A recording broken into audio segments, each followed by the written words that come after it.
match being played in Flesh and Blood TCG, and I know that might sound strange, but there is a special challenge going on, and we are bringing it to you live. On the left, we have the username Honestly Sarcastic, aka Joe. He is going to be playing Chane. On the right, we have the famous Cayle McCreath, world #1 by LSS Experience. He is going to be playing Bravo, and they're going to be playing a 2 out of 3 here. There is money on the line, gentlemen. This is going to be a 2 out of 3, and I believe the winner will receive $1,200 US. That is some serious cash, and we are about to see just what happens in this match. Now, the background for this is that these players they got into a bit of an argument about some different strategies. Honestly Sarcastic, aka Joe, thinks that he has a very strong build here with Chane. He's using some cards that you're not normally seeing in some of these decks. In particular, I believe that he was talking about using Nimblism, and Cayle was quite critical of that. He was saying, Nimblism just doesn't really advance the game plan that this deck is going for. There's other things that he should be running instead. And things got to the point where a challenge was issued and taken up. Bets were laid on both sides, and now we are having this show match. It is going to be a 2 out of 3 competition, and the winner of the contest will receive $1,200 US. Now, they're just setting things up. It is going to be played on Tabletop Simulator, and this should be really interesting. So, Chane, of course, has been one of the most successful heroes of the tournament season here for Road to Nationals. Chane has been really putting forward a very strong performance. Bravo has been no slouch either, but he's definitely not at the same level as Chane, at least in terms of the number of tournaments people are taking home with him. But Cayle here is one of the top players for Bravo, and I really do think that he is, probably even the favorite here for this game. No disrespect, Joe, if you're listening to this, but Cayle's level of experience is very high, and he's considered, I believe, one of the top players in the world. I remember actually hearing someone say that they had 2 different sideboards against Bravo. They had one that was the anti-Bravo sideboard, and they had one that was the anti-Cayle sideboard, because Cayle in particular played Bravo with a different style and different level of effectiveness and so on, so this person felt they had to use different strategies against him than they would against other Bravos. However, Joe is boldly taking on the challenge with his Chane deck. We're going to see what happens here. It's going to be a very interesting match, hopefully. Don't know for sure, maybe it'll be a blowout one way or the other, but it is going to be a 2 out of 3. And that does mean there's going to be, less opportunity for someone to say, oh, I got unlucky or anything like that. It's going to, we're going to see what happens here. So, yeah, this should be an exciting one.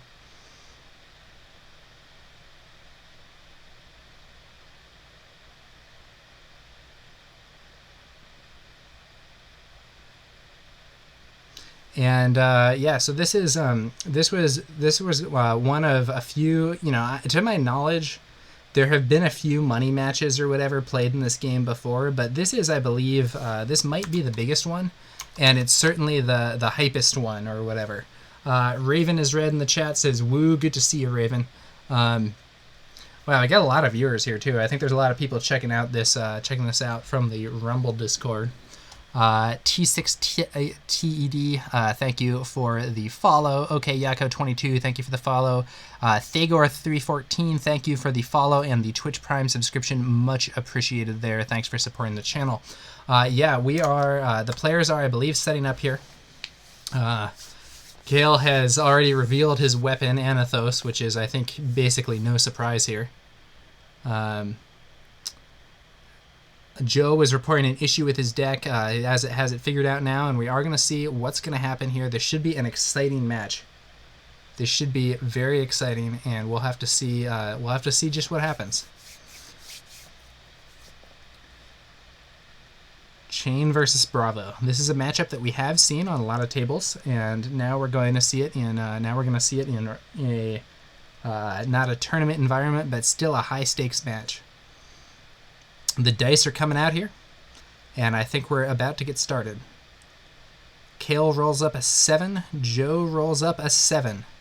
This is why I like to do the odds or even start instead of the roll-off. When you do the roll-off, there is that chance that both people roll the same number and you have to redo it, which can be especially annoying in a tournament where it uses some of your precious round time. However, it didn't take too long here. I believe the 2 dice roll-off is better. Ooh, bit of a gaff there. Accidentally draws. I think because of lag or whatever, he accidentally drew 44 cards instead of 4 cards. Common little error in TTS, easy to do with lag. And now we are seeing him. Joe says Bravo chooses to go first, and so we're seeing very standard equipment coming out from these players. Both players using Arcanite Skullcap and Chane. So Arcanite Skullcap, one of the best just basic armor cards in the game. Doesn't do a ton, but does do armor. And they are starting it up. Right off the bat, we're seeing Cayle pitching 3 blues to throw out the mighty Crippling Crush here. In fact, it's the dominated, I believe it's the dominated Crippling Crush here. Is that right? But, so that's a spicy start to the game, but it isn't really something that Joe's too concerned about. He blocks with 1 card, does take 2 random discards, loses the Flock of the Featherwalkers, which is painful. That is a good card to have early on for some of these decks. However, because he's redrawing, the Crippling Crush's actual card effect is going to be less impactful. However, that is a big chunk of life to start down.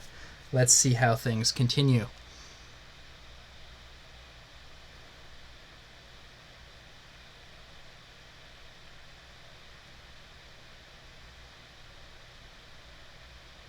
Ooh, okay. This could be going in a different direction than that, which some expect here. We're seeing the Dimensional Crossroads coming out here. This is a card. It has Go Again. Whenever you play an attack action card or a non-attack action card from the Banished Zone, if you haven't played another card of that type this turn, deal 1 arcane damage to target hero. So this card is going to, in theory, do a lot of incremental arcane damage over the course of the game as long as he keeps playing out his banishes. Oh, and what's this? We're seeing the Flock of the Featherwalkers. He had discarded 1 from hand, but it looks like he's drawn another one. He plays Flock of the Featherwalkers and reveals an Exude Confidence.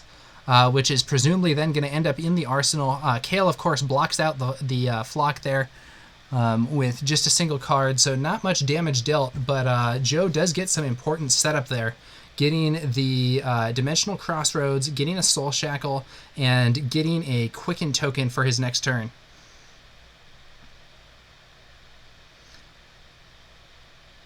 A Humble Hammer Swing here. Goes for the no block, and we don't see a sneaky pummel coming in. Just a swing that gets through for some damage. And we do see the 1 mil from the Soul Shackle gets a hit, hitting a Unhallowed Rites Red. That is going to mean that he can potentially trigger his Dimensional Crossroads. So the Dimensional Crossroads, it is based on if you haven't played another card of that type this turn.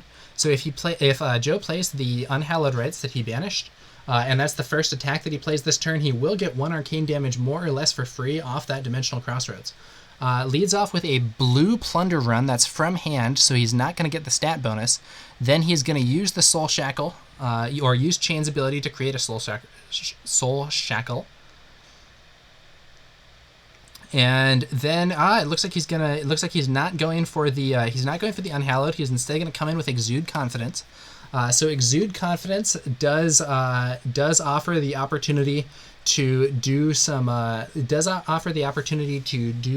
damage here, but also it has this weird little effect that where as an instant you can essentially just pay energy into it, and depending on the situation, your opponent may be unable to use instance or defense reactions on the same chain as a result.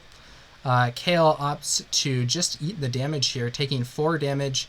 And it unfortunately does look like Joe has missed his trigger for the Plunder Run. He could have gotten a card draw there, but it looks like he neglected to do it. And I'm not intervening on this because this is a money match and it is probably being played with strict rules. I'm also not the judge. I believe Matt Rogers is actually the judge. So I'm not going to be making any game interventions. Looks like he has realized it now. Maybe asking if he can get the plunder run. I don't know if Cayle's going to grant it to him. It is the opponent's choice at this point, I believe, because he did miss the trigger. Now, if Cayle's generous, he can say, yeah, you can take the draw, I believe, at this time. But you are not required to do that as it is a missed beneficial trigger, I believe. And looks like Cayle is inquiring with Matt, the judge, as to whether Plunder Run is a may or a must. So Plunder Run is the next time an attack action card you control hits this turn, draw a card. That is mandatory. You do have to do it, but I believe it is considered a missed beneficial trigger under the tournament rules.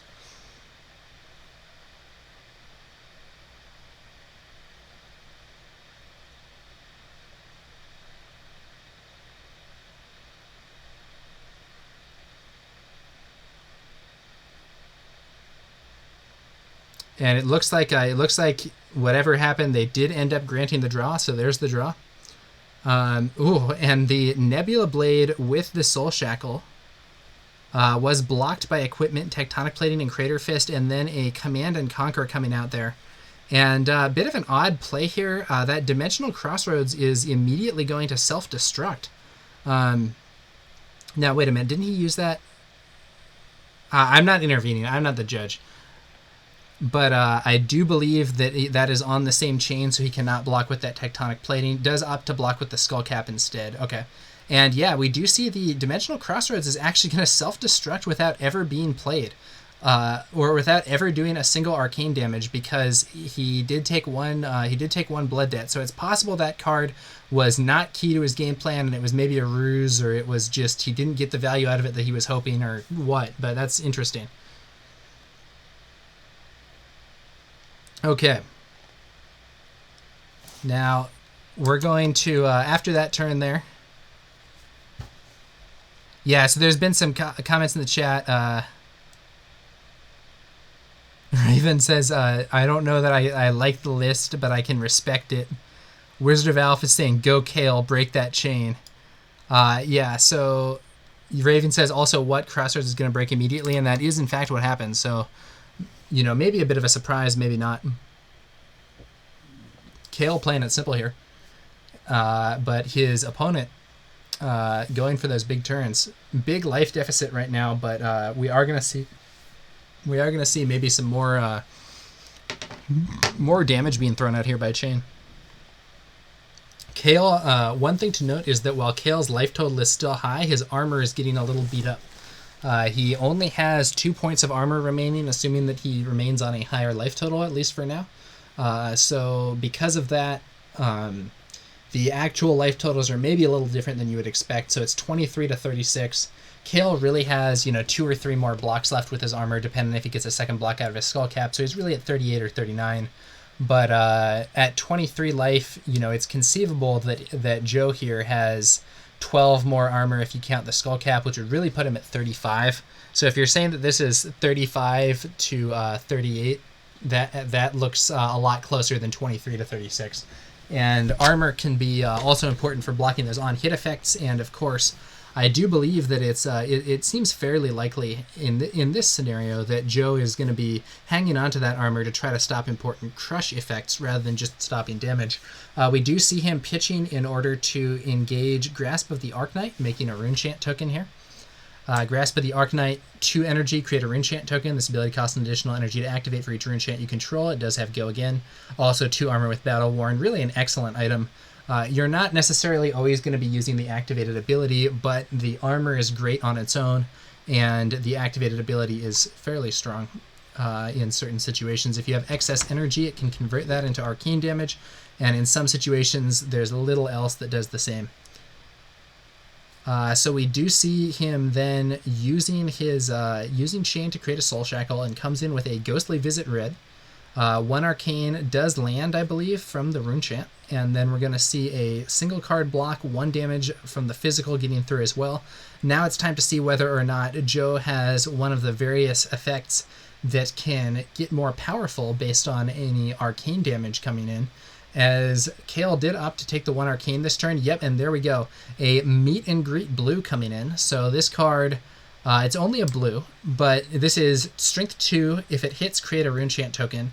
If you have dealt or deal arcane damage to an opposing hero this turn, it gains Go Again. Since he did do that, it does have Go Again. Cayle simply blocks with a card. And I do think we're going to end this turn. Well, here's the little difficult part, though. We haven't actually seen a non-attack action here. So it does look like we're going to see this Riftbind being played, but it's only for 3 damage. So Riftbind scales. It gets plus X, where X is the number of non-attack action cards you've played this turn. So only coming in for strength 3, and Cayle counters with a Fate Foreseen. So not a lot of damage getting through there from Joe this turn. He does manage to land the 1 arcane damage and the 1 physical damage, but he also takes 1 damage himself from Blood Debt. Not the most exciting turn I feel for here for Joe. Now, one thing to note is that Joe is playing excess cards. He's playing above the 60 card limit, which is a anti-control strategy that we've seen various decks employ, and it does allow you to be in a little bit of a better spot against those control builds. Kind of just gives you some more breathing room in order to not fatigue out as quickly. Cayle is going to swing his hammer here. And we do see a block with the Arcanite Skullcap, blocking 4. I suspect in this situation we are seeing, blocking 2. I said blocking 4. That's not correct. I suspect that we are seeing a situation where Joe is trying to stay a little bit further away from the danger zone on his Husk self-destruct. So the Carrion Husk self-destructs at the start of your turn. If you have 13 or less life, it banishes itself without you getting a chance to use it. And as a result of that, we often see, I think, Chane players starting to get more conservative with defense once they get close to that threshold where they might end up starting their turn on 13 life.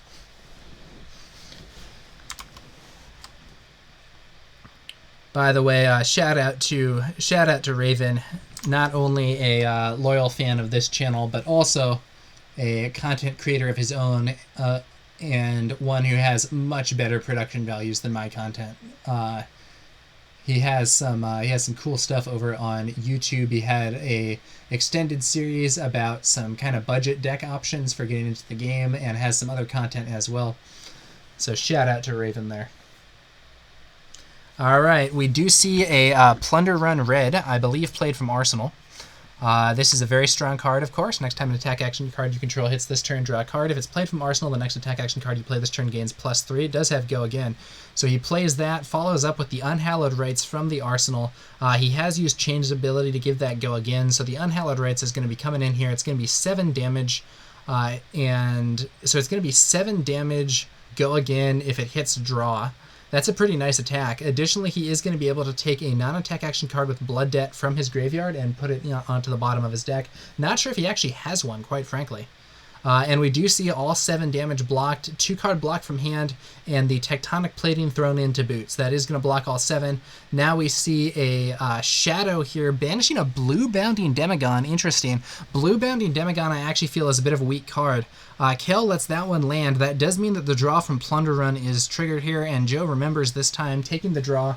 So we'll see what happens here. Raven says, thanks, appreciate the shout out. Everyone drop your Prime subs for Tower, best FAB streamer. Look, I don't know if I'm the best FAB streamer. There are some other people who are doing stuff, but, you know, I've been at it for a while, and I hope to continue doing some stuff here. All right, we do see one of the famous Nimbleisms being played here, followed up by a Riftbind. So that's actually a fair bit of damage here. This is only a yellow Riftbind, but it gets +3, putting it at 5 from the Nimbleism, and then it has an additional +2 for non-attack actions, 1 on the Plunder Run and 1 on the Nimbleism. Does mean it's coming in for a total of 7 damage. Cayle double blocks and takes a small chunk of damage. 1 damage sneaks through the defense there, I believe. And I do think that's it for the turn, unless we're going to see the Snapdragon Scalers used here, and I don't think that we are. Okay. Oh no, there they are. The Snapdragon Scalers are being played. I thought that he was going to go to Arsenal a card, but that's not what we see. What did I miss here? Oh, okay, so he uses the snaps, makes a Runechant, and then swings Nebula Blade, landing a hit for another 4 damage, and he gets his Runechant back. Okay. That's interesting. I would have thought he was going to save those snaps for later on in the game, maybe try to do one of those huge multi-riftbind turns, but that is not what he's going to do. So interesting there. He is making up the life deficit, but we're going to have to see whether or not he can do the damage he needs to take down the mighty Guardian Bravo here. He does have a fair chunk of cards with Blood Debt here. He's got to be hoping that he sees cards like Shadow Puppetry or Mavrian Skies to give him the go-agains to actually play out his cards. As a player who's played a fair bit of Chane, he did it, says, didn't he forget to draw a card again from Plunder Run from that Nimblism buffed attack? No, he did get it. He actually, I believe the Nimblism was the card that he drew from Plunder Run, though I might be wrong. I believe that Cayle did not block the Shadow that was coming in for 2 go again, so when that hit, then he got the card draw. I believe that was the case. If anyone wants to, watch the playback and correct me, that's possible, but I think he got it right this time.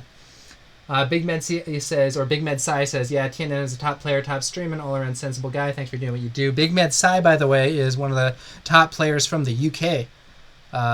Very experienced player up there. And Big Med Sai, have you won a Road to Nationals? I thought that you had, but I might be misremembering. Let's see here. So this time we see a blue Plunder Run.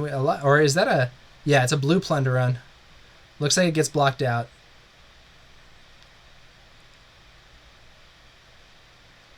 I think the arcane damage snuck in. I could be wrong here.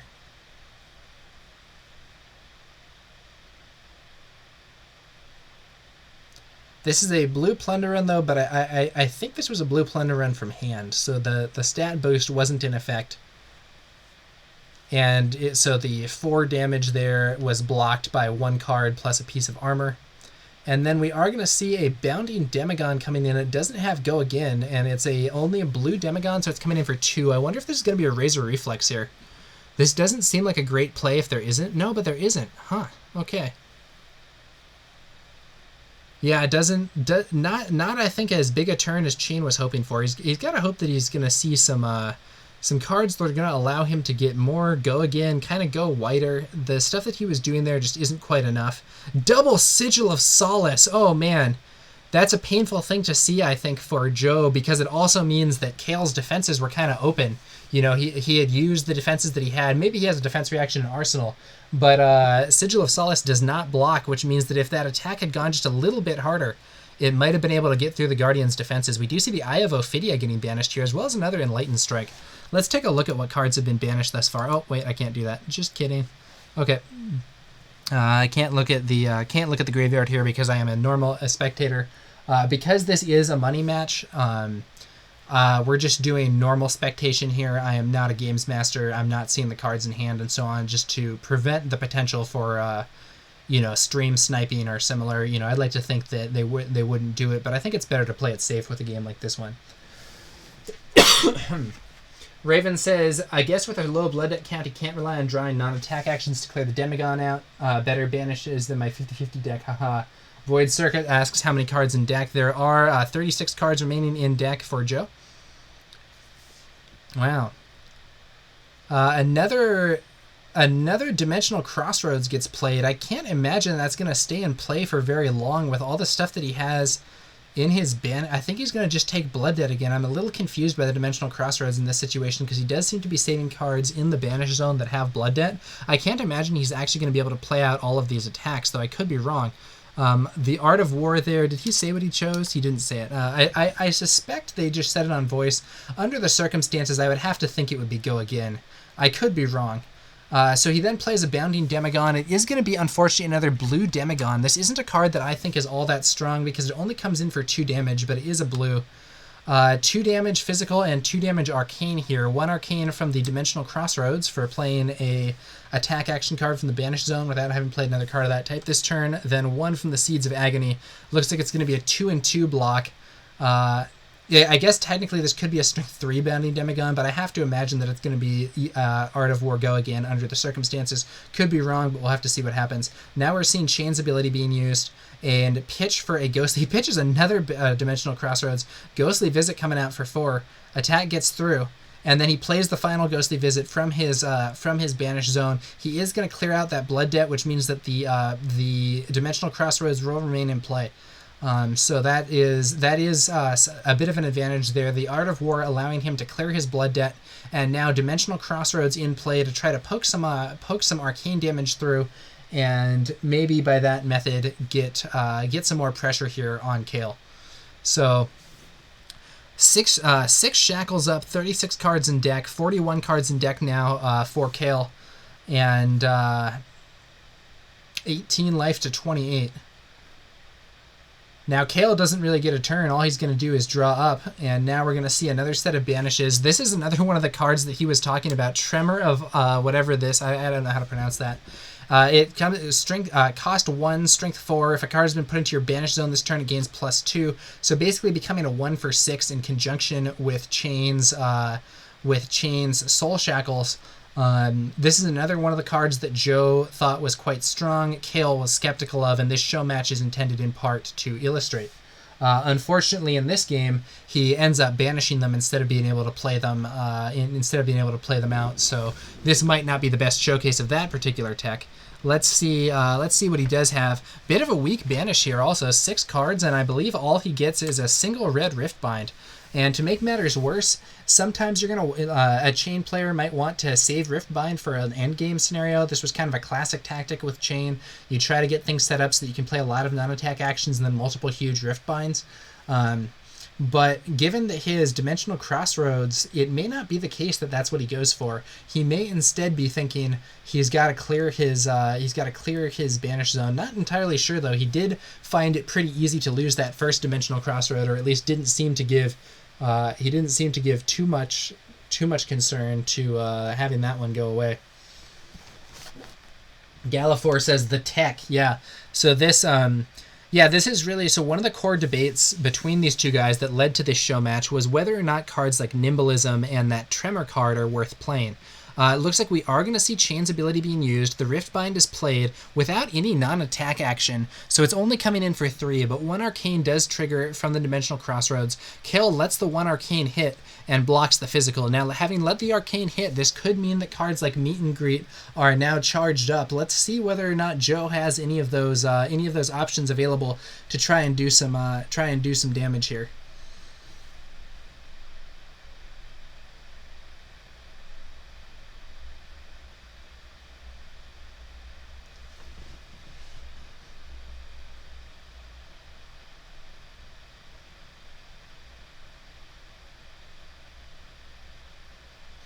Joe's considering his next move. He did land that arcane damage, so if he has a card like Meet and Greet, it's now powered up. But I think he is really considering how best to get some damage through against the crafty and skilled Guardian player Cayle McCreath. He goes for the Command and Conquer. Looks like he might have had an all-red hand here. He's pitched 3 different reds. Command and Conquer, I think it's going to be... Oh, it's not.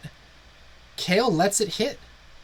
Okay, he only blocks with 1 card, lets it hit, loses, I believe that was a Spinal Crush that was in the arsenal. Okay, interesting. I wonder what Cayle's plan is here. It could be that he was just stuck with defense reactions in hand, quite frankly.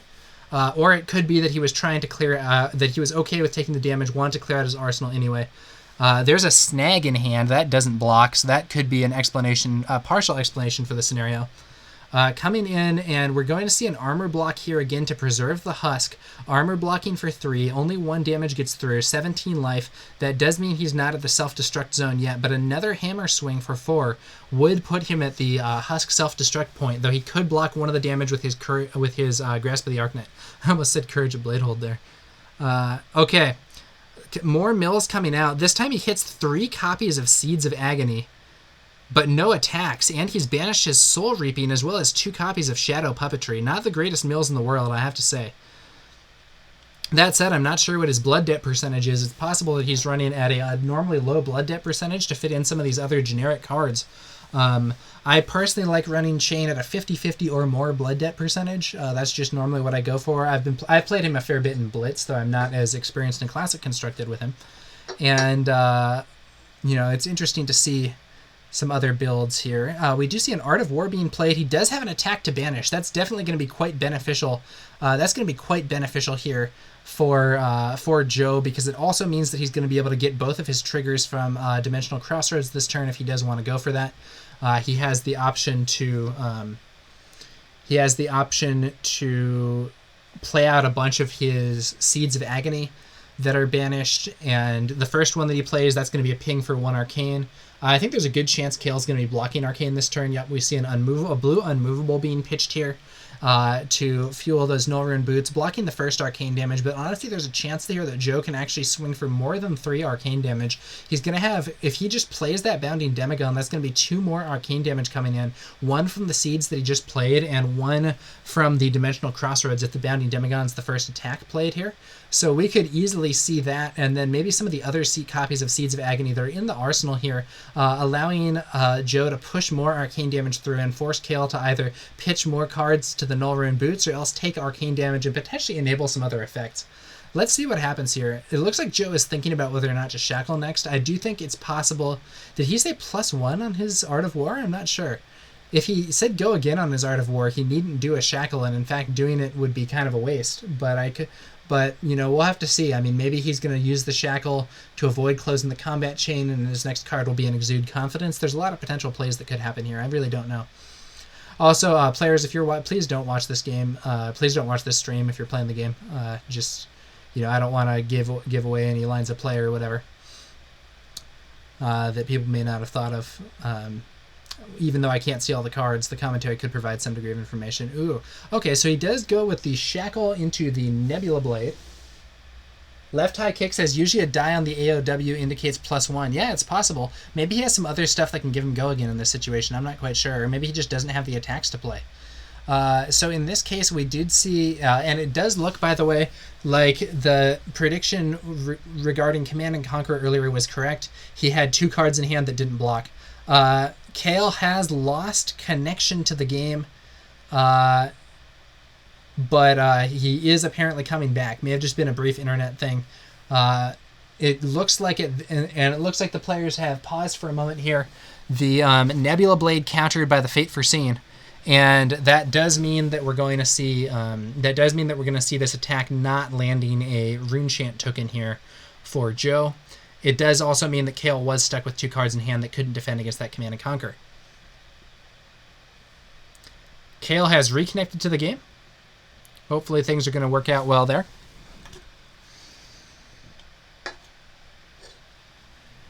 Blagon here says, here's the Chane's deck list. And links to some Discord screenshot. I don't know for sure if that is the deck list, but you know, maybe it is. I don't know. Raven says he runs Captain's Call, I think. Could give the Demagon go again. Yeah, I suppose. There's also cards like Shadow Puppetry and what's the other one? The Runeblade one. I think it's Mavrian Skies that is the blue Mavrian Skies is often a good source to go again for these decks. Okay, looks like he's reconnected.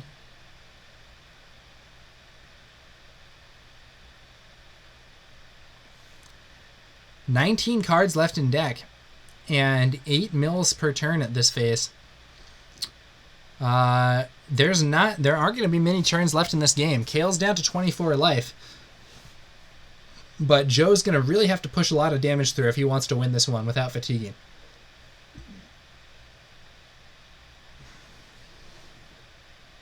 Wizard of Alpha says Mavrian Skies. Yeah. So blue Mavrian Skies is a very common include in the Chane decks. It does only block for 2, but it is a blue, and it can provide an additional go again to make your turn go a little bit wider. So, you know, pretty strong card. You see it often used either both to pitch and to play, depending on the situation. Obviously not as good at blocking, unfortunately, but not every card does everything. Looks like Cayle's inspecting the graveyard here.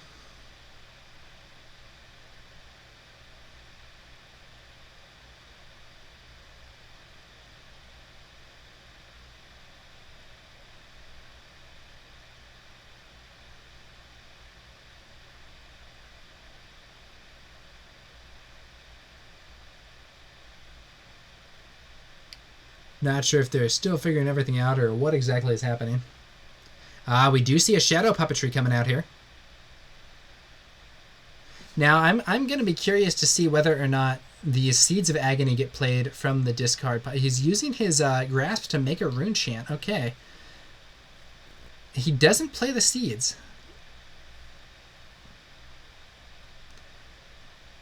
Okay, Rune Chant blocked, and Seeds, and the Seeds that was already in play blocked.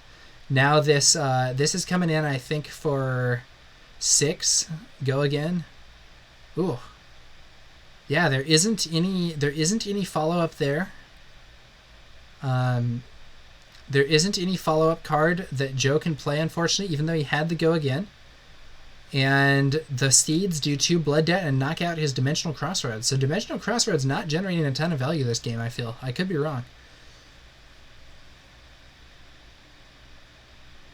15 life, still not in self-destruct range. Cayle doesn't get a turn this time, though. Joe's got to be hoping to see another big turn. He's kind of running out of time here. Not only is his life low, but his cards in deck are getting low. 10 cards left. He probably only gets 1 or 2 more turns after this one, so he's gotta start doing a lot of damage.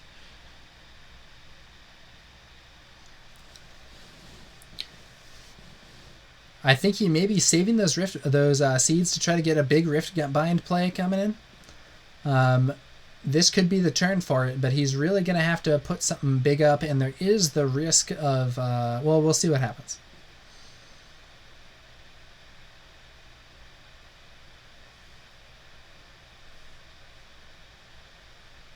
Starting off small.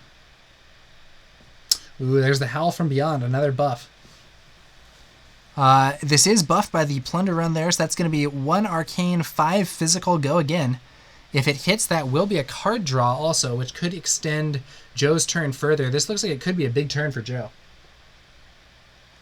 Raven says, I think throwing away the first Crossroads and the second for that matter is probably a mistake. Yeah, I don't know. It could be that Crossroads just isn't that essential to his plan. Cayle does go for the double block here.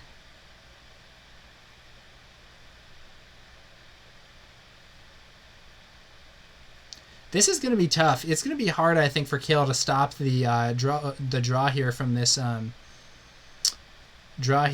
Plunder Run. I believe that should have been a 6. Okay, whatever. It's 8 total. I think that's the right number.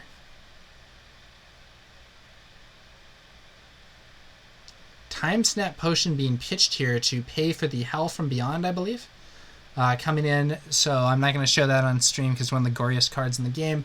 But it is your next attack action gets +3. It costs 2. It has Blood Debt. It can be played from the Banish Zone.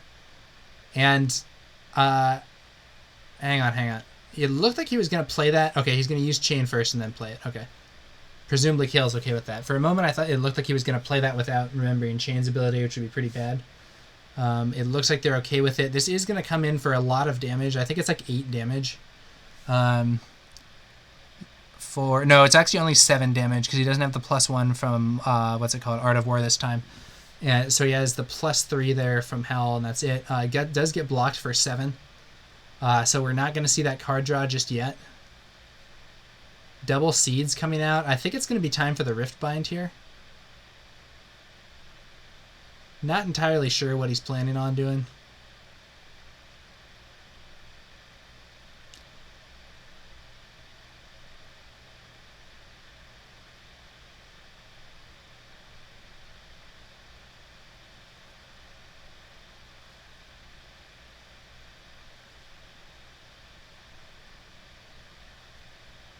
Two Seeds into the Rift Bind. Okay. So that's going to be another 2 arcane damage, and then this is actually also coming in for, I think it's a +5, so a strength 8 attack. Does land all 8 damage. That does mean there's going to be a card draw, and now I think that Joe can also play those invert existences. He can pitch... Oh, he plays Eclipse. He plays Eclipse. He's summoning the demon here. One of the cards that he drew from I think the card that he drew from that Plunder Run maybe was Eclipse. I'm not sure, but that does mean that he can create his powerful token here, And he's also going to be able to pitch and play both of his invert existences. And if there are non-attack action cards in Cayle's graveyard, he's going to be able to banish attacks and non-attack actions to deal arcane damage. Yeah, and it looks like there are. We see both of these are going to be played. Each of them is banishing both an attack card and a non-attack action. So both of those invert existences land 2 arcane damage. That's a lot of damage. Boy, he did a huge amount of damage this turn. All of a sudden, Cayle is behind on life by a lot, but there is a risk of fatigue here. He's going to mill out his entire remaining deck, and he only has really this turn and then maybe any special bonuses he can get with his... I think they're leaving Eclipse there in play to represent the demon thing. I think... Yeah, so now we're going to see everything get milled. The question is he going to manage to get Cayle, or is he going to run out of cards here? And he doesn't have a lot in his banishes at the end. He had to pitch a fair few attacks that do not have Blood Debt. Only 2 Blood Debt cards available, plus this hand, against 8 life, 1 point of armor, a full hand, and an arsenal from Bravo. I don't know if he can do it. Now, he does have that demon, and so that's going to be the first swing there, coming in for 6. Blocked for 6, card and sink below. It's a 2 block from that pummel plus the sink below. No damage gets through. Now, there's still a full hand and 2 banished cards, but Joe really needs stuff that's going to give him go again. If he doesn't have go again sources, he's not going to be able to go wide enough to break through these defenses, and he's going to fatigue out and lose this game. Can he do it?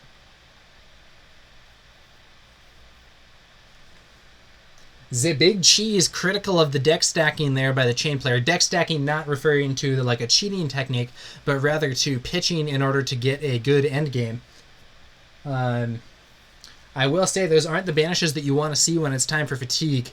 Joe's looking at his hand, trying to figure out, is there a way that I can break through and finish the game here with a victory? Now, if he has the dream hand, I do think it's possible that he can overrun the defenses here, but I'm not sure that he has it. It's going to be interesting to see what happens.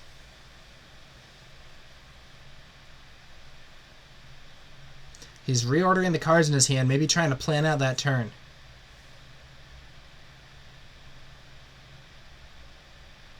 What he needs here is some way to get go again.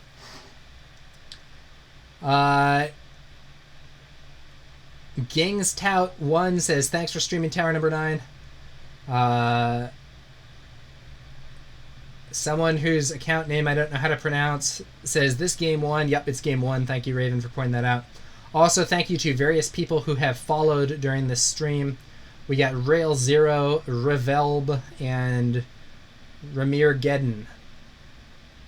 I don't know if it's true that this guy has won 4 Road to Nationals. If he has, good for him.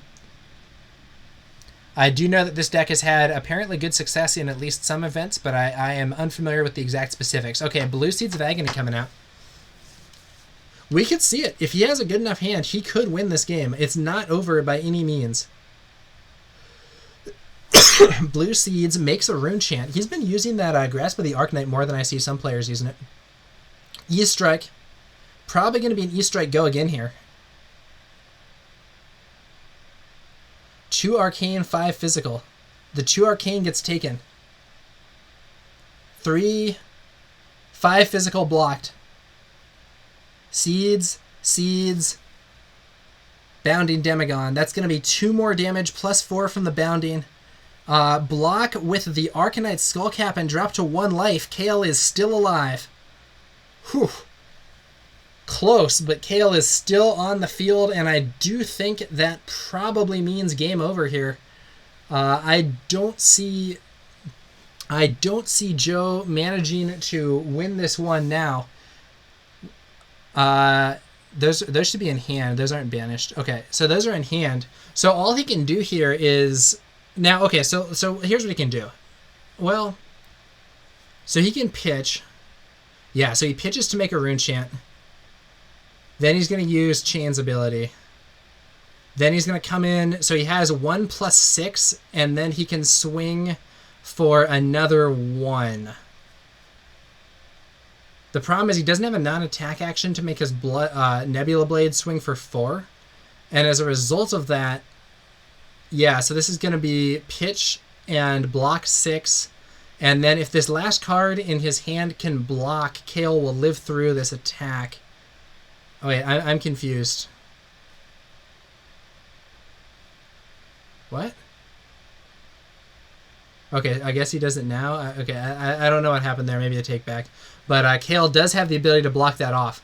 Now, it is possible that Cayle could draw into a hand. Well, I don't know, though. He'd have to get very unlucky to be unable to block this out.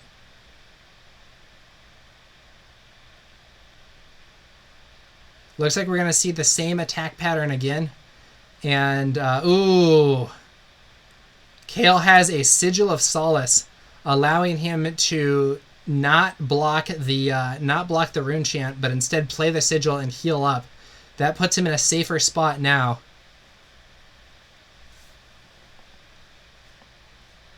Cayle's run a little low on cards in deck himself, but I think he's going to be able to prevail here.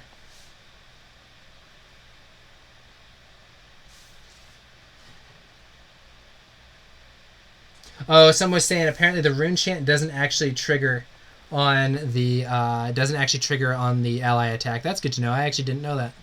Thanks for pointing that out, chat. So the Rune Chant only comes in with the weapon swing. Okay, good to know. Cayle that time is still able to block it. That time blocking the one Rune Chant with a pitch and then playing a... what card was that? I believe it was a Staunch Response to block the physical attack. Thargor314 says, so Chane is fatigued, right? Bravo just has to survive? That's correct. That's correct. All Bravo has to do here is not fatigue. Now, there is some risk that he'll fatigue out himself because he's having to use so much stuff on defense. But I'm not sure. I think he's going to be able to... win, but I'm not sure. We'll see what happens. I'm not too familiar with what these Bravo decks do when they're in this sort of situation, and it does certainly look like this is going to be a sustained scenario.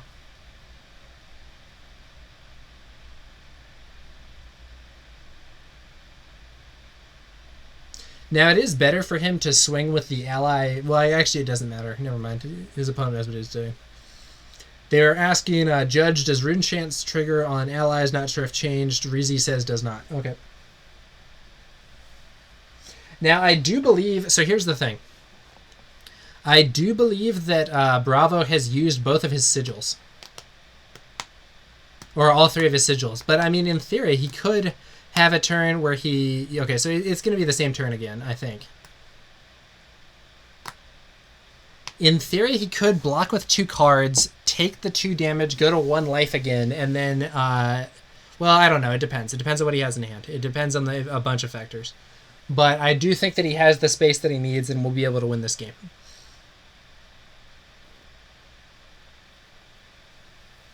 That was a snag in hand. Blocking the Nebula Blade. Unfortunately, the Nebula Blade swinging for 1 here instead of 4 is pretty negative for our Chane player here. I don't really know what's going on here. I think it's the same turn as previous, but we'll see what happens.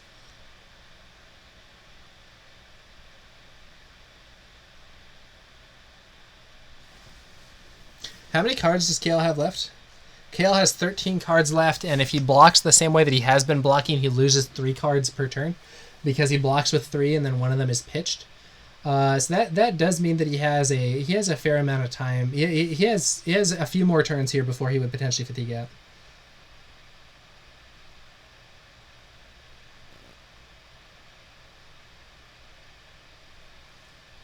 Well, you have to kill the demon in 1 turn, right? I think it regenerates its health if you didn't kill it at the end of the turn, though I might be misremembering. So what he needs to do is take not only... Well, I mean, we'll see. We'll see.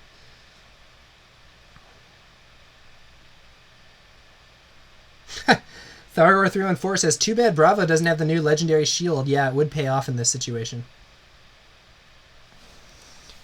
I don't know what they're discussing here.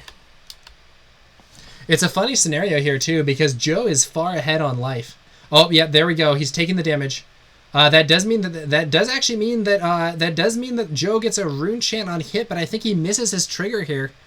But I think that I think Cayle is now gonna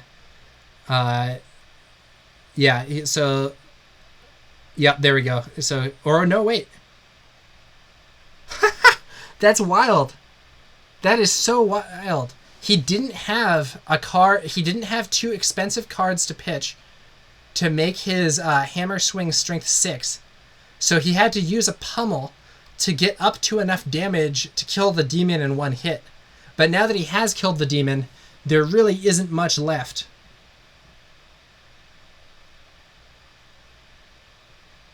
Yeah, Joe now comes in with 2 rune chants plus a swing. But Cayle can block that. Pitching to block the rune chants, card to block the swing. These swings are only doing 1 damage. And looks like they may be calling the game. That's round 1 to Cayle. Okay. You know, that was a fairly close one. Ended up 15-1 there. At least it was close in terms of life totals. I don't understand the deeper dynamics of the game. At least it was close in terms of life totals. 15-1.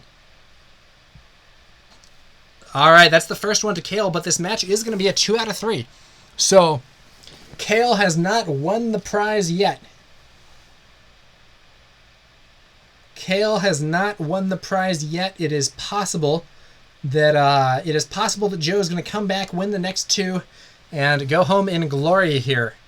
And I will say, you know, I played a show match earlier, not for a bunch of money, but just for. I played a show match of Chane versus Azalea. It was a 2 out of 3, and I said, hey, you know, if you can beat, like, I think I was using like Dante Delfico's deck list from the charity tournament, and I was like, hey, if you can beat this with Azalea 2 out of 3, I'll give you a big shout out on the blog. I'll write up what you're doing, because there was a guy that was talking about Azalea being able to beat Chane, and he did win the first round. I did win the next 2, so it is possible to come back and win in a 2 out of 3. Also, Azalea may be a little better than people think. I think that Azalea is remarkably strong against Chane if they don't know what to do against it. There was an interesting game.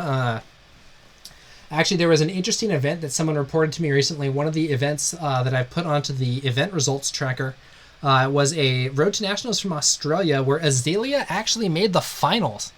So it was Azalea against Chane in the finals with, I believe, Hayden Dale from Arsenal Pass as the Chane player, and Hayden did prevail to take the win, but I think that's the furthest that we've ever seen a Azalea make it in the Road to Nationals season, all the way to the final match. Yeah, Wizard says that was today. I was playing in the event. Wesley Lingard on Azalea. I lost to his deck in round 5. Yeah, I think Wesley's a very experienced Ranger player. And Azalea, you know, people make fun of her, and to be fair, I do think her power is significantly lower than other classes, blah, blah, blah. But she might be stronger than people think. I certainly think that Azalea can give some Chane players a surprise. Raven says, I think Azalea dodged the Bravos and most of the Prisms, which helps too. Yeah, Prism and Bravo I think are horrible for Azalea.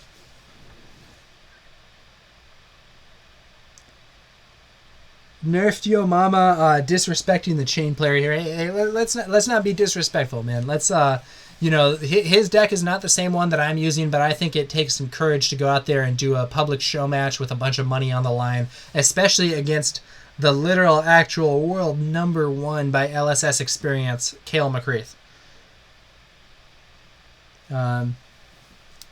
I don't agree with his choices either, but he's putting his money where his mouth is on this one. We're going to see if he can get the results.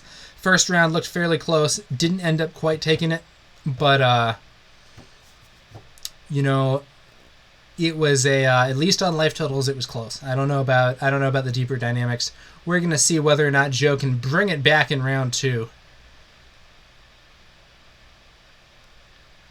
Meanwhile, there's some discussion of Azalea. Wesley got a 17 damage dominated red in the ledger too. Wow. Wow, guys. We got a big shift here. This is a big one.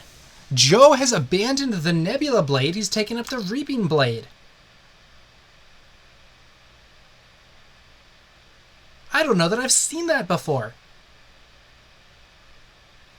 The Reaping Blade coming out against Bravo in Classic Constructed, so I have to surmise he's brought out the Reaping Blade here because he wants to use... first off, its endgame is more powerful than the Nebula Blade's endgame if you do end up in a fatigue scenario. Secondly, though, blocking that healing can be key in the right situation. And maybe he was thinking, in that previous game, if Cayle hadn't been able to play those Sigils of Solace while he was already way ahead on life, that might have been a situation where he's minus 6 HP, and that means that I kill him. So time for the Reaping Blade to block those heals. Very interesting choice. But Cayle has a Sigil of Solace on the first turn.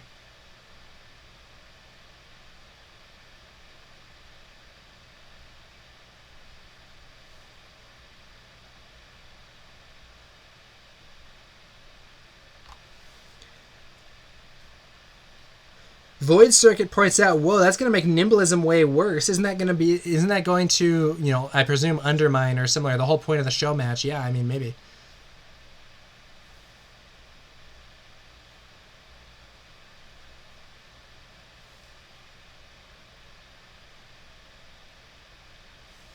Yeah, so Nimblism, he had been talking about it as not only enabling your Reaping Blade, but also giving you, or not only enabling your Nebula Blade, but also giving a stat buff for your attack. Reaping Blade here means that he isn't going to get that secondary benefit of the Nimblism. Nerfed Yo Mama says GG, and laughing at the Reaping Blade there. I don't know, we could see a surprise here, but personally, I like the Nebula Blade, I think, in every matchup for Chane. And, I will say, maybe that's going to change. Maybe, there's Frostbite tokens and stuff. Maybe you're going to want to have a cheaper weapon in the future. I don't know. But at least for now, I favor the Nebula Blade. Looks like it's going to be a block for 6 here against this Spinal Crush with Skullcap, Grasp, and a Seeds of Agony, meaning that he takes 3 damage, does not get crushed.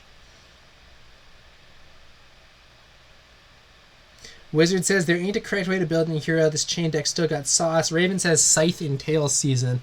Look, something could come out that makes Scythe good. Right now, I think Scythe has a big problem, which is that Grasp of the Arknight plus Reaping Blade does the same thing but better, more or less. Not quite the same thing, but a very similar thing in that you can pitch blue and swing for 1 arcane, 3 physical.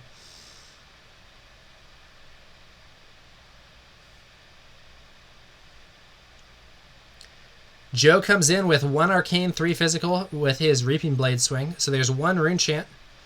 Or maybe he just generated that rune chant. I think he already had the rune chant. I don't know.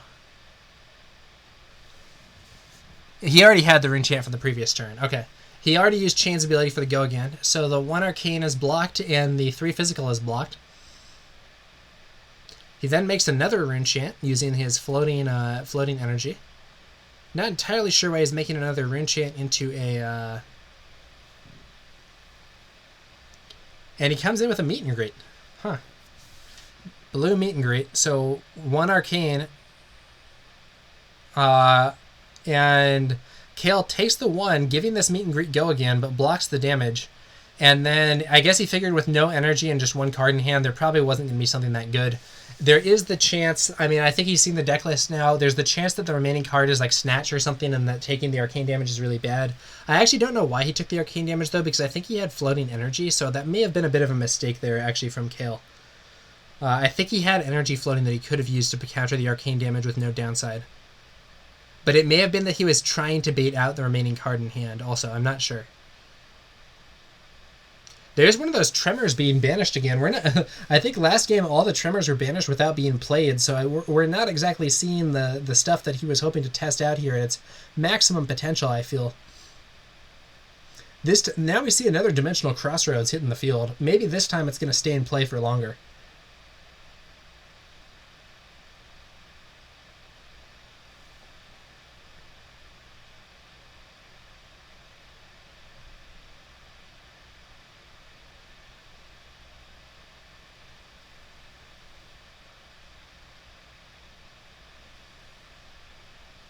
A simple Reaping Blade swing coming in here for 3 physical. Blocked with a single card. Into what's probably going to be an E-Strike 7. Which would be 1 arcane from the seeds and then 7 physical. Probably going to leak at least some damage through.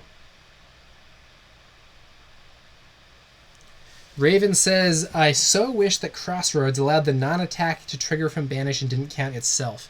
You know, it would be a bit of a better card. Oh, yep, and good call to those in the chat who were saying staunch response. That's exactly what we see, and that means the whole thing is countered, no downside.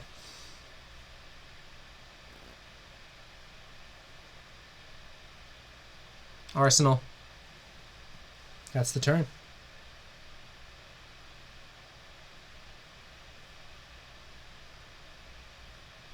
He hits a single Ghostly Visit red as his Dimensional Crossroad, as his Blood Debt, or as his Banish stuff here. That does mean he's going to be able to trigger his Dimensional Crossroads. Ethan Chow, thank you for the follow. Much appreciated.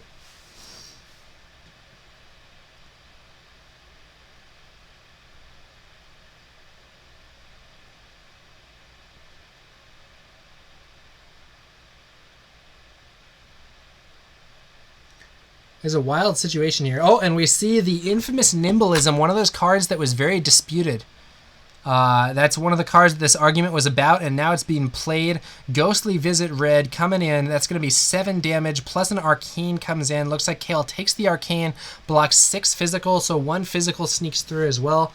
Now with the Arcane damage taken, Meet and Greet and anything else like that Joe may be running is live, and we're going to see what happens next. I think he may only be running blue Meet and Greets, though. I'm not sure.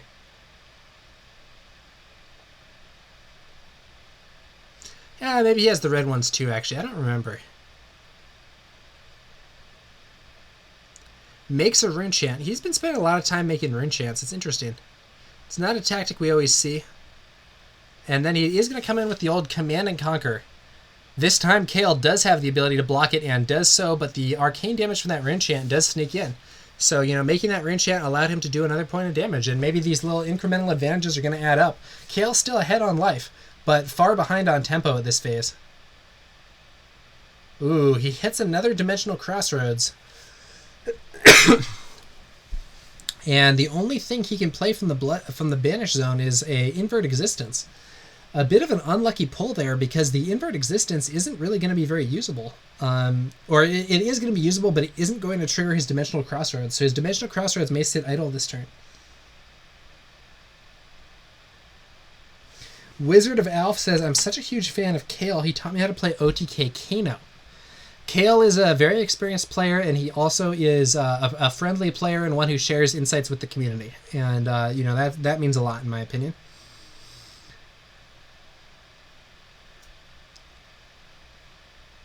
Joe was bold to challenge him or to engage in this match, and we're going to see what the outcome is. Joe is, I believe, a player from the United States, while Cayle hails from New Zealand. New Zealand sometimes considered the strongest region in Flesh and Blood.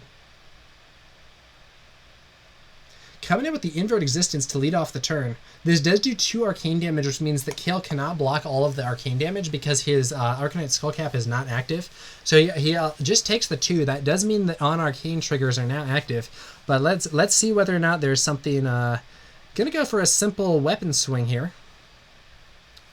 Blocked out, as I think we can kind of predict. Cayle going for a defensive strategy over all these games. Another Rune Chant made, and then a looks like a red Unhallowed Rites. And he'll probably be returning a Seeds of Agony to the bottom of his deck. That's exactly what we see. Arcane damage sneaks in. And a double block.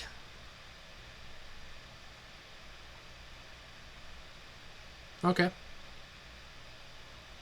I'm surprised he didn't let another 1 physical damage sneak in there.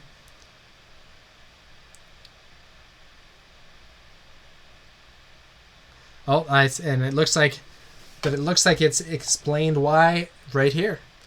Cayle's a very skilled player. I should, you know, anything he does that doesn't seem like it's necessarily the best, you know, he may have a deeper plan than I can comprehend. So in that case, he used that extra card to block very inefficiently. And in response, because he did play a Showtime here. So Showtime, when this enters the arena, search your deck for a Guardian attack action card, reveal it, and put it into your hand, then shuffle. At the beginning of your action phase, destroy this, and then draw a card. And he throws a Spinal Crush into the arsenal. I think he's going to try to land a big Spinal Crush here and hopefully prevent his opponent from getting the Blood Debt zone clear forcing that Crossroads to self-destruct.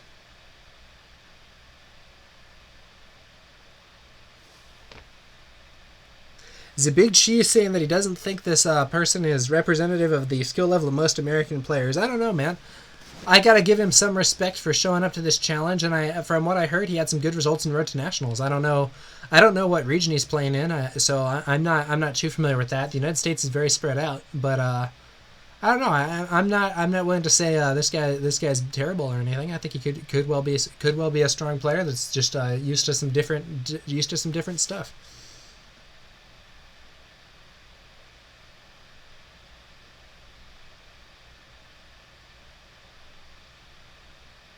Void Circuit saying the last game was very close.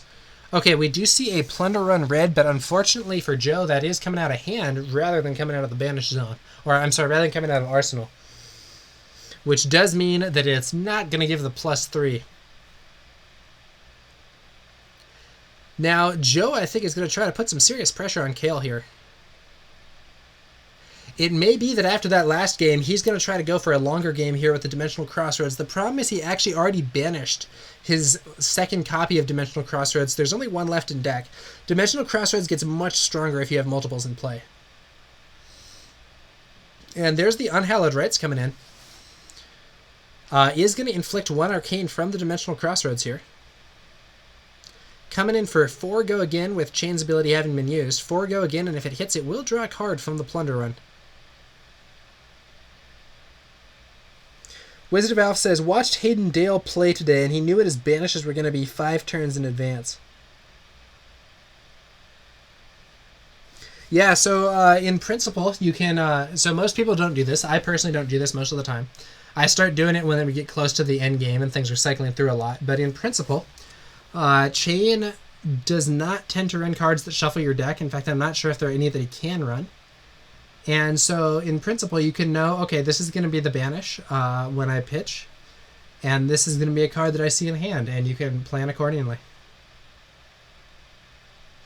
That's one thing that actually has often impressed me about some of the more advanced players, their knowledge of what is coming up that hasn't even been, when people are going through the deck, and it hasn't even been fully seen yet. Oof! Looks like that Crossroads is going to be self-destructing this turn. He goes for a Howl Run, Howl from Beyond into Riftbind, and I do believe that means that his Eclipse existence is going to be inflicting 1 Blood Debt and self-destructing that Crossroads. Yep, and there we go. Crossroads going away thanks to that 1 Blood Debt. Cayle blocked out the Riftbind. Now, it does mean I don't think that Spinal Crush is going to be landing, but Joe did lose his Crossroads for the rest of the game.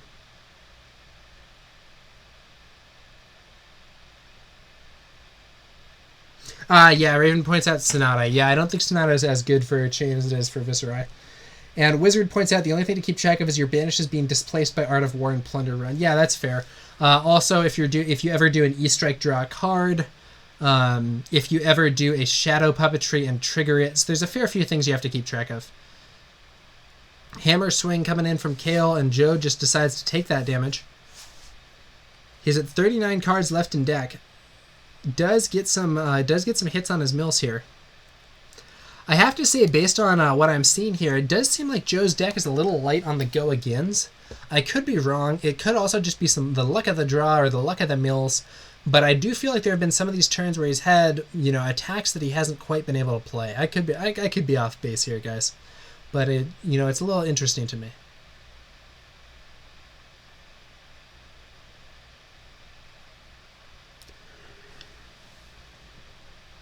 If he did drop that Nimblism for a yellow Captain's Call, would he be in a better place? I think it's quite possible that he would. Could be wrong.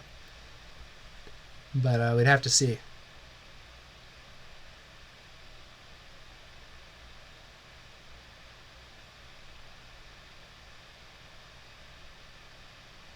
Turn 6 and Chane has dealt all of 4 damage. What a tank Cayle is. Well, I think he's actually done 7 damage because there was that turn 1 sigil. But yeah, not a ton of damage. Oh, and there's the Shadow Puppetry. I was just talking about Joe maybe needing some more go-agains, and there we have it. Using Chane probably means he's going to throw out a Reaping Blade swing. If he plays a card here, oh, okay, so that's what he's doing. He comes in with Exude Confidence. And this, by using Chane beforehand, he's set it up so that he won't break his combat chain.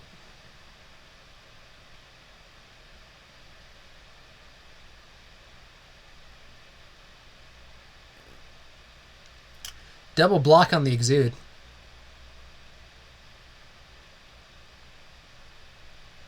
Now he could pitch to buff Exude here, I think. Sneak in there to get that Shadow Puppetry hit. The Exude's coming in for 5. It's blocked for 6.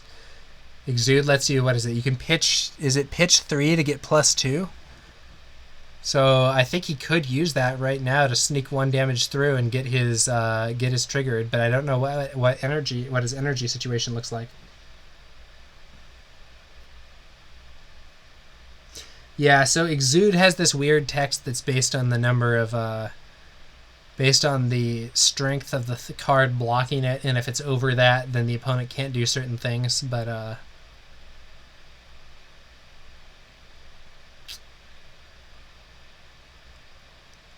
I have Ophidia getting pitched here, opting 2, and coming in with the Reaping Blade. Does have Go Again, thanks to that Chane ability. Sink Below coming in.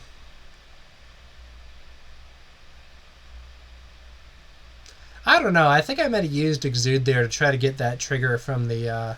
But you know, we'll see. He might have a really, really thought-out plan of how he's going to use his energy that I am not privy to here.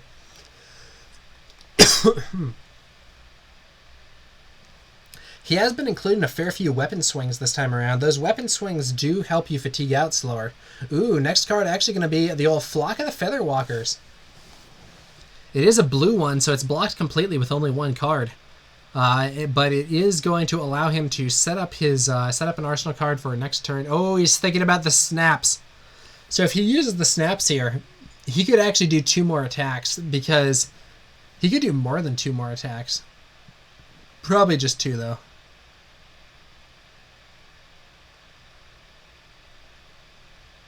He could snaps, play bounding, then the quicken token gives that bounding go again, play the other bounding. I don't know. We'll see what he does. It's, I think, a little early. It's hard to say. Raven saying, don't snap. Please, no. Yeah, my view is that it's a little early to do it. Also, he has relatively guaranteed damage if he does it now, though. So maybe he's going to go for it. It looks like he plays... yeah, he's not doing it. He's not going for it. Gotta go for a bigger turn next time around. I think that's probably a more prudent choice here.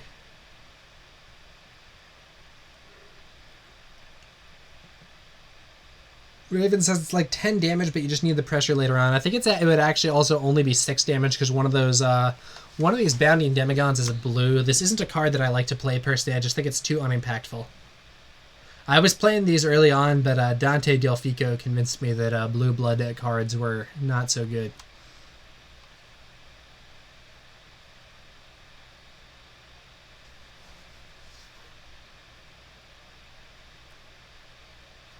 Saving the Quicken 2 is notable. Yeah, it's true. You get that Quicken for this turn.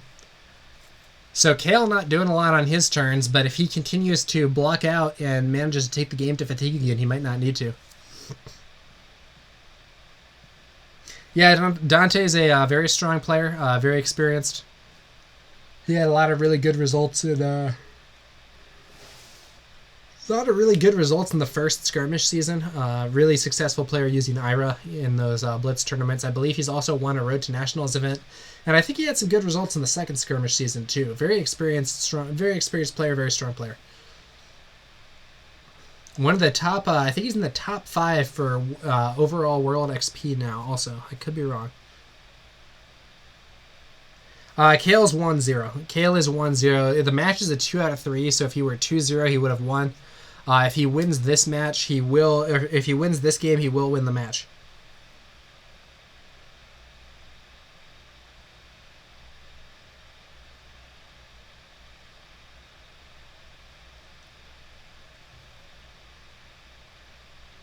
Plunder run from hand again.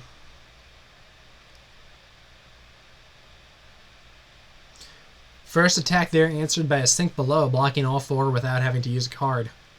Or without having to use an additional card or armor. Crippling Crush blocked, sent out to block this Ghostly Visit, card and armor again.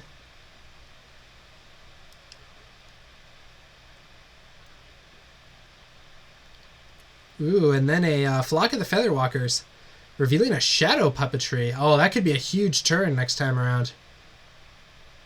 We could also see those snaps being used. Oh man, this is a little scary. Joe hasn't been doing a ton this game, but he might be turning up the heat now. It is unfortunately another blue flock. Blocked out. That's gonna be that. No use of the snaps here either. 2 more damage taken from Blood Debt.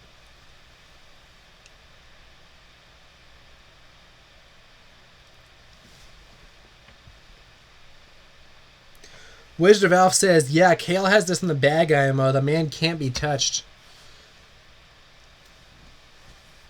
He certainly seems to be confident in his game plan, blocking and then taking quick turns. Throws out that turn he throws out a simple hammer swing, and with no block coming out from Joe, that's going to hit for 4. Joe has unfortunately mills his tremor. Are we gonna not see a single tremor played in this entire match that was in part about tremor? He mills the tremor again.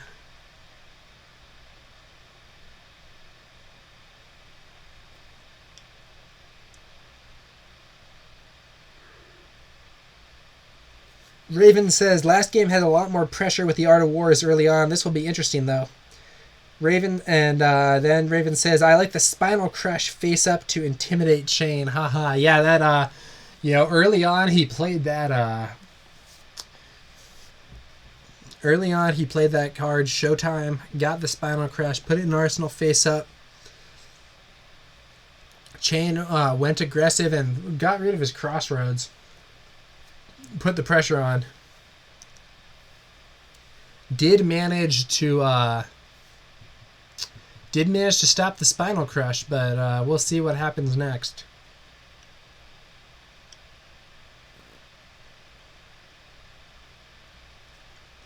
Losing both AOW to Blood Debt is very unfortunate.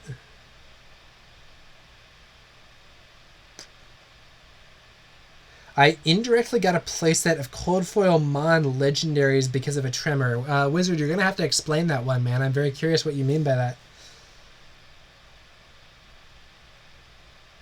Raven saying that Spinal Crush represents, hey, if you don't hit me hard enough, you're giving up your husk. In terms of just, if you don't do enough damage, that Spinal Crush comes out, you might need to be playing the husk to... Ooh, Soul Reaping. Last game we saw the Soul Reaping banished. This game, we are going to see that Soul Reaping played, banishing a card. Lands 6 damage. Cayle might be trying to actually play that Spinal Crush here. Seeds played out here.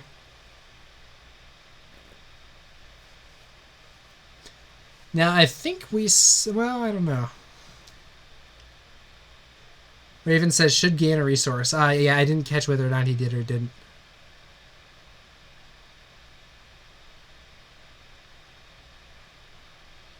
I also don't know the, rules status of how that works.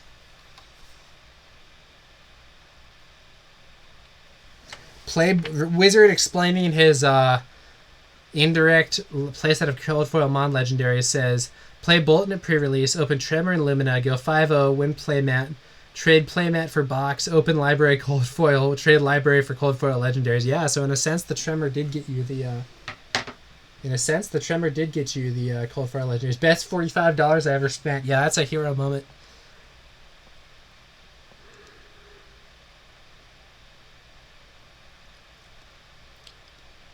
Looks like 2 Arcane, 4 Physical coming here. Snag.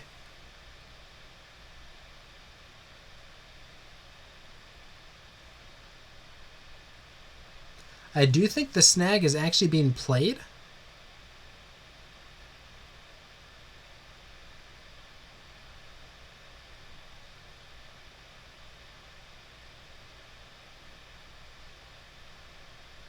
Must be concerned. Yeah, I think he's concerned about a Riftbind follow-up here, maybe. Snaps used.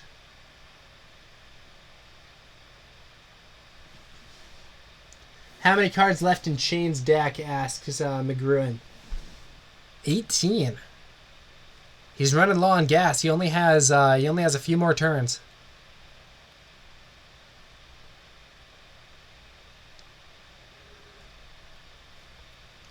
Cayle's life's getting a little low, though, down to 21 life. A few big turns from Chane could push through. Shadow Puppetry. Yeah, he does run Eclipse. He played it last game.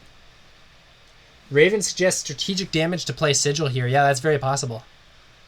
He did end up playing out that Sigil, so outmaneuvering the Reaping Blade a bit. I said Nebula Blade, but that's the card that it's not.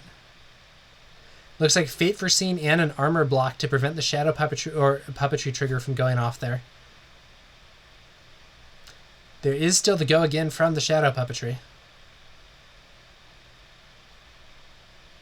Blue Bounding. If he plays that, it's only 1 damage thanks to the snag.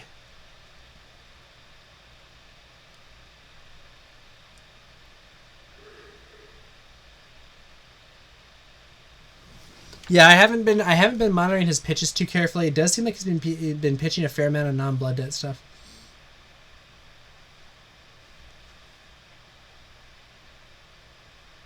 All Cayle does is draw up. We only have a few more turns here before fatigue sets in.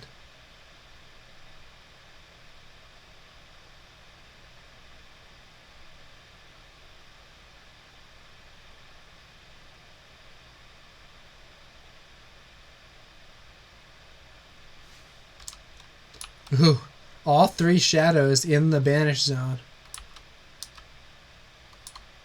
He has 2 rift binds available.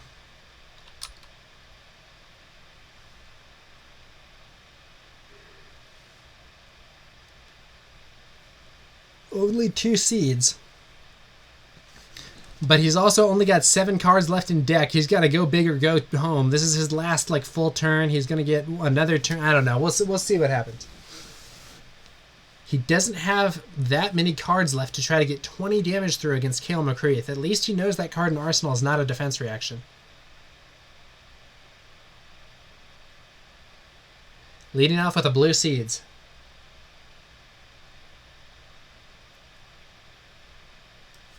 I do think... I don't know what we're going to see here. It's going to depend a lot on what he has in hand.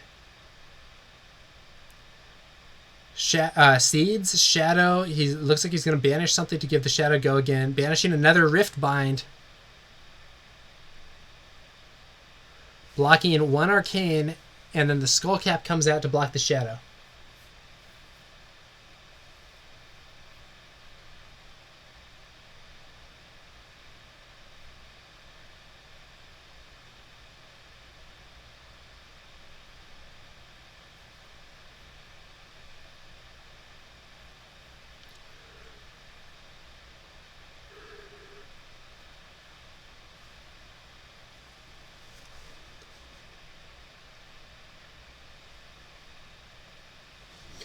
McGruin says he needs to have an additional source of go again from hand, otherwise this looks bad.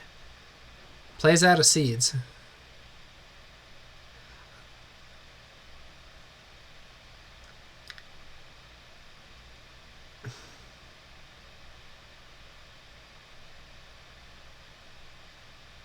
Uses Chane. Rift Bind.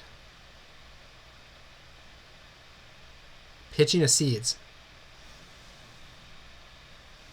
Coming in for, that's going to be +2, so that's a strength 5 attack. Fully blocked with the last piece of armor there, plus a Fate Foreseen. Cayle warding off these attacks.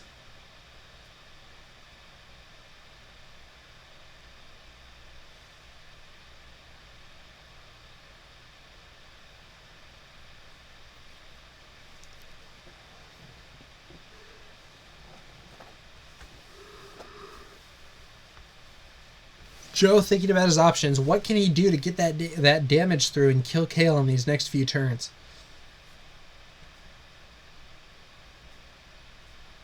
Not sure he's going to make it, quite frankly. I feel like the previous game... I don't know. In the previous game, we did see him do a huge amount of damage on 1 turn and really turn things around. Wasn't quite enough to get him to the end. but he did do a lot in one of those last turns. Raven thinks leaving the shadow there's a bit of a tell that he's got Eclipse unless he's big braining it.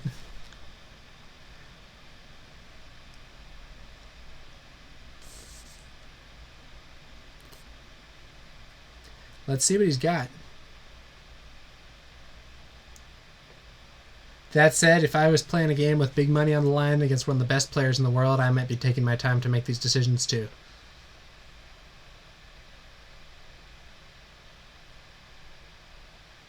Flock of the Feather Walkers.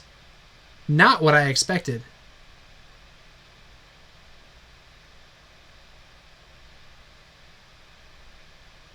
Must not have the Eclipse.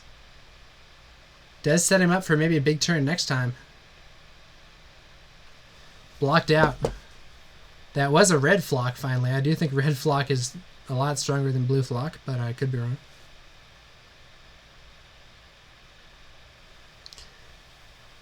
I don't know. I don't think he has enough gas.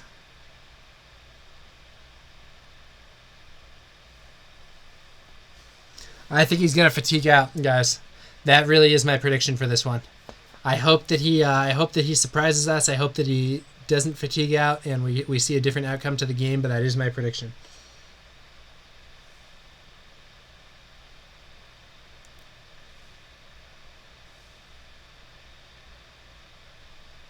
Mills the entire rest of his deck. Eclipse must now be in hand. He has preserved his husk. Cayle is finally out of armor. I just don't know if there are enough cards left to get that crucial damage through. Double seeds.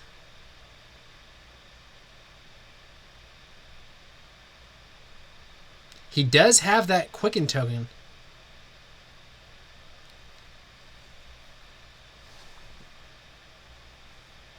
He does have that Quicken token, so there is going to be the extra go again. That could be critical here.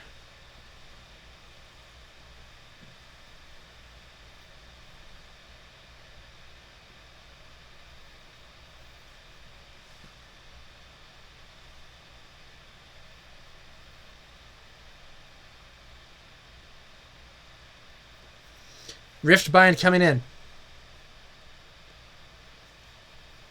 That's I believe, a yellow Riftbind. Yeah, yellow Riftbind buffed by 2, thanks to the 2 Seeds of Agonies. One of those is a blue, so it's not relevant in terms of damage at this time. So it's just going to be 1 Arcane. It's going to be 1 Arcane, 4 physical, go again. But I'm sure he has more on the way. Arcane damage blocked.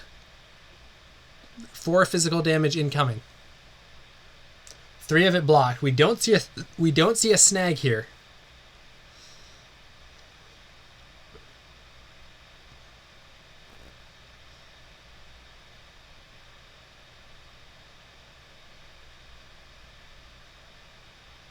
Shadow coming in. Banishing another Seeds. 2 go again, and it does trigger the 1 arcane damage from the blue Seeds of Agony that hadn't been used. This time Cayle takes the damage. That is a signal indicating that he might have one of those staunch responses. Another Seeds.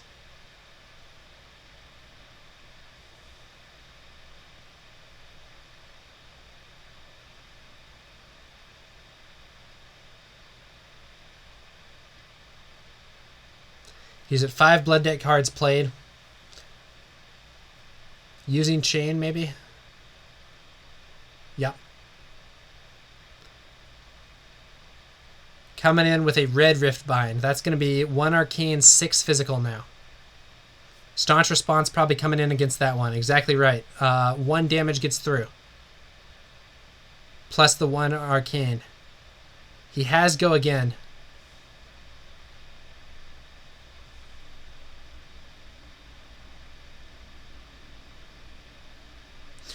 What is the arsenal card here? He could play. He must have the Eclipse, so he can play it now. He's just used 6 blood debts, but I don't know that it's enough. I don't know that it's going to get through. He's in a tough position.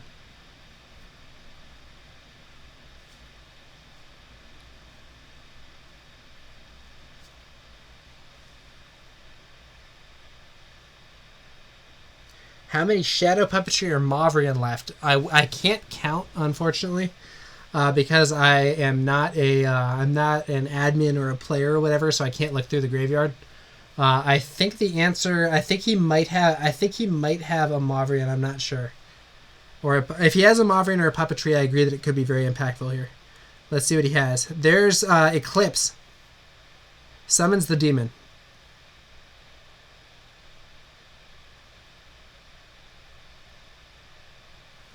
Imagine if those Nimbles and Tremors were Howls from Beyond. Yeah, things might be looking a little different, Grendel. I'm with you there.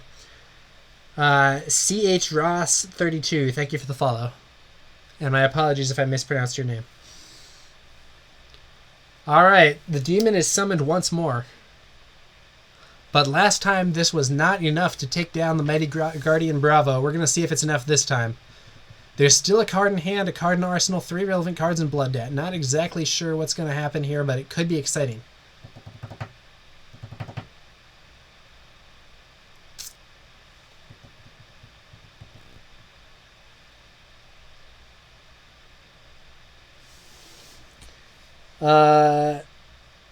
KZA Maddox says, thanks for streaming TowerNumberNine. Yep, I thought this was a hype enough match. It was going to be a good one hopefully to stream.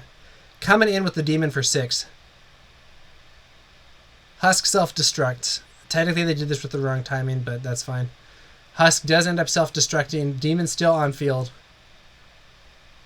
I don't know. I think once again he didn't quite. It seems like he just doesn't quite have enough go again. Could be wrong. But it seems to me like he just doesn't have quite enough go again to seal the deal here. He still has 2 cards, 1 arsenal card, 3 relevant banished card. He has the demon on the field. Cayle is down to only 9 life. But Chane has fatigued out. And Cayle still has 20 cards left to go. Demon comes in first. Double blocked.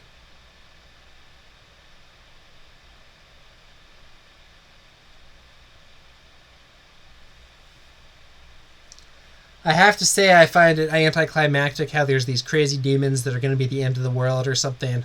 And then when they're actually played, you can kill them in one hit with the hammer and they're easy to block. And I mean, I think that Eclipse is a powerful card. I think Eclipse is at an appropriate power level. It's just a little anticlimactic when it's like this ultimate legendary card that's going to summon a demon that purportedly can kill entire armies, and it's like the end of the world or whatever.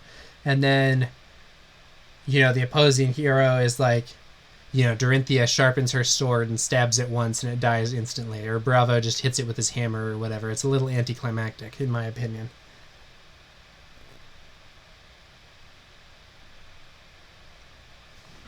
Raven agrees with me. Adventure Company Gaming says when game mechanics take precedent over flavor. LOL. Yeah, it's it's not not necessarily the most logical thing lore-wise. We have a concession. Joe concedes the game. All concede here. That is it. Cayle McCreath has won the money match. He went 2 wins, 2 wins, 0 losses in the 2 out of 3. He has won the money match. He will be receiving $1,200 American dollars if all goes well. Congratulations to Cayle for his victory here.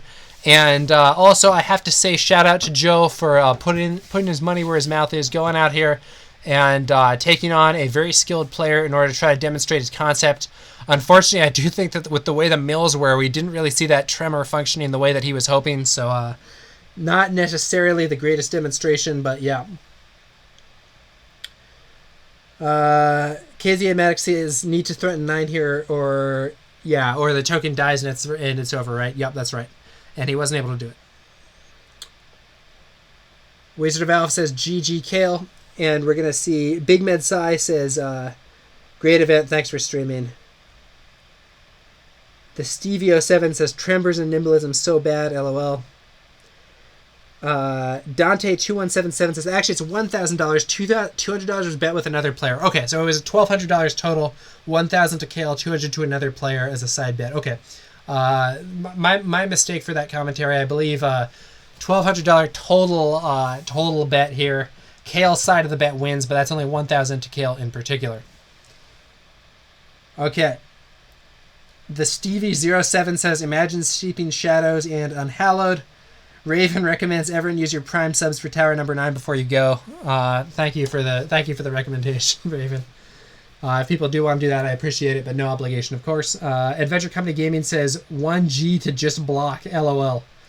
I will say, he was putting some. He felt pressured in that first game. To me, I think this second game didn't end up quite as good here for Joe.